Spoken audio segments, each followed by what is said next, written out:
ಎಲ್ಲರಿಗೂ ನಮಸ್ಕಾರ. ನಾನು ನಿಮ್ಮ doctor B K Ram Praveen, Janata Ayurveda, Hassan. ಓಂ ನಮಾಮಿ ಧನ್ವಂತರಿ ಮಾತಿದೇವಂ ಸುರಾಸುರೈರ್ವಂದಿತ ಪಾದಪದ್ಮಂ ಲೋಕೆ ಜರಾರುಪೈ ಮೃತ್ಯುನಾಶಂ ಧಾತಾರಮೇಶಂ ವಿವಿಧ ಔಷಧೀನ ಧನ್ವಂತರೈ ರಮಾನಾಥಂ ಸರ್ವರೋಗ ನಿವಾರಕಂ ಆಯುರ್ವೇದ ಪ್ರವರ್ತಾರಂ ಒಂದೇ ಪೀಯೂಷದಾಯಕಂ. ಸರ್ವೇ ಜನಃ ಸುಖಿನೋ ಭವಂತೋ ಸರ್ವೇ ಸಂತೋ ನಿರಾಮಯ. ಓಂ ಶಾಂತಿ ಶಾಂತಿ ಶಾಂತಿ. ವೀಕ್ಷಕರೇ, ಶುಂಠಿಯ ಮಹತ್ವ ಏನು ಅನ್ನೋದನ್ನು ಇವತ್ತಿನ ಸಂಚಿಕೆಯಲ್ಲಿ ತಿಳಿಸ್ಕೊಡ್ತೀನಿ. ಯಾಕೆ ಅಂತಂದರೆ, ಶುಂಠಿ ಅನ್ನೋದು ಶತಮಾನಗಳಿಂದಲೂ ಅಡಿಗೆ ಮನೆಯಲ್ಲಿ, ಆಹಾರ ತಯಾರಿಕೆಯಲ್ಲಿ ಹಾಗೂ ಆಯುರ್ವೇದದಲ್ಲಿ ಔಷಧ ತಯಾರಿಕೆಯಲ್ಲಿ ಉಪಯೋಗಿಸ್ತಾ ಇರ್ತಕ್ಕಂಥ ಒಂದು ಸುಗಂಧಯುಕ್ತ ಮಸಾಲೆ ಪದಾರ್ಥ. ಇದರ ಔಷಧೀಯ ಗುಣಗಳೇನು, ಇದರ ಮಹತ್ವ ಏನು ಅನ್ನೋದನ್ನು ಇವತ್ತಿನ ಸಂಚಿಕೆಯಲ್ಲಿ ಸವಿವರವಾಗಿ ತಮಗೆ ತಿಳಿಸ್ಕೊಡ್ತೀನಿ. ಇವುಗಳ ಉಪಯೋಗದ ವಿಷಯಕ್ಕೆ ಬಂತು ಅಂತಂದರೆ, ಶುಂಠಿಯನ್ನು ಉಪಯೋಗಿಸೋದ್ರಿಂದ ನಮ್ಮಲ್ಲಿ ಈ ವಾಕರಿಕೆ, ವಾಮಿಟಿಂಗ್ ಸೆನ್ಸೇಷನ್, ಈ ಎಲ್ಲ ಸಮಸ್ಯೆಗಳು ನಿವಾರಣೆ ಆಗ್ತದೆ. ಮಾರ್ನಿಂಗ್ ಸಿಕ್ನೆಸ್ ಅಂದರೆ ಪ್ರೆಗ್ನೆನ್ಸಿ ಟೈಮಲ್ಲಿ ಫಸ್ಟ್ ಟ್ರೈಮಿಸ್ಟರಲ್ಲಿ ಅಂತಂದರೆ 6ರಿಂದ 12 ವಾರಗಳ ಒಳಗಡೆ ಈ ಪ್ರೆಗ್ನೆನ್ಸಿ ಟೈಮಲ್ಲಿ ವಾಮಿಟಿಂಗ್ ಸೆನ್ಸೇಷನ್ ಇರ್ತದೆ. ಬೆಳಗಿನ ಸಮಯ ಮಾರ್ನಿಂಗ್ ಸಿಕ್ನೆಸ್ ಅಂತ ಹೇಳ್ತಾರೆ. ವಾಮಿಟಿಂಗ್ ಸೆನ್ಸೇಷನ್ ಇರ್ತದೆ, ಊಟ ಸೇರ್ತಾ ಇರಲ್ಲ. ಅಂಥ ಒಂದು ಸಂದರ್ಭದಲ್ಲಿ ಈ ಶುಂಠಿಯನ್ನು ಉಪಯೋಗಿಸೋದ್ರಿಂದ ಇದೊಂದು ಔಷಧಿಯಾಗಿ ಕೆಲಸ ಮಾಡ್ತದೆ.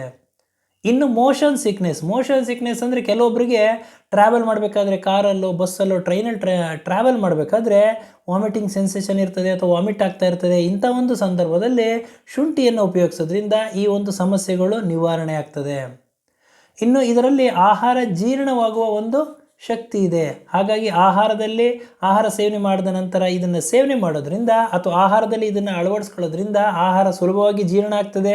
ಹೊಟ್ಟೆಯೊಬ್ಬರ, ಮಲಬದ್ಧತೆ, ಈ ಸಮಸ್ಯೆಗಳು, ಅಸಿಡಿಟಿ, ಗ್ಯಾಸ್ ಪ್ರಾಬ್ಲಮ್, ಈ ಎಲ್ಲ ಸಮಸ್ಯೆಗಳು ನಿವಾರಣೆ ಆಗ್ತದೆ. ಹಾಗೂ ಶುಂಠಿಯಲ್ಲಿ ಜಿಂಜರಾಲ್ ಅಂತ ಒಂದು ಅಂಶ ಇದೆ. ಇದು ಆ್ಯಂಟಿ ಇನ್ಫ್ಲಮೇಟರಿಯಾಗಿ ಕೆಲಸ ಮಾಡ್ತಾರೆ. ಅಂತಂದರೆ ಯಾವುದೇ ಒಂದು ನೋವು ಇರ್ಬೋದು, ಊತ ಇರ್ಬೋದು, ಈ ಒಂದು ಸಮಸ್ಯೆಗಳನ್ನು ನಿವಾರಣೆ ಮಾಡೋ ಶಕ್ತಿ ಇದೆ ಇದರಲ್ಲಿ. ಹಾಗೂ ಶುಂಠಿಯನ್ನು ಉಪಯೋಗಿಸೋದ್ರಿಂದ ಇದು ನಮ್ಮ ಬ್ಲಡ್ ಶುಗರ್ ಲೆವೆಲ್ನ ನಾರ್ಮಲ್ನಲ್ಲಿ ಇಡ್ತದೆ. ಹೃದಯದ ಆರೋಗ್ಯಕ್ಕೆ ತುಂಬಾ ಸಹಕಾರಿಯಾಗಿದೆ. ಹಾಗೂ ನಮ್ಮ ಜೀವನಕ್ಕೆ ಆರೋಗ್ಯವನ್ನು ಕೊಡಲು ತುಂಬಾ ಸಹಕಾರಿಯಾಗಿರ್ತಕ್ಕಂಥ ಈ ಒಂದು ಔಷಧಿಯುಕ್ತ ಮಸಾಲೆ ಪದಾರ್ಥವನ್ನು ನಾವು ಹಲವಾರು ಸಂದರ್ಭಗಳಲ್ಲಿ ಉಪಯೋಗಿಸ್ತೀವಿ.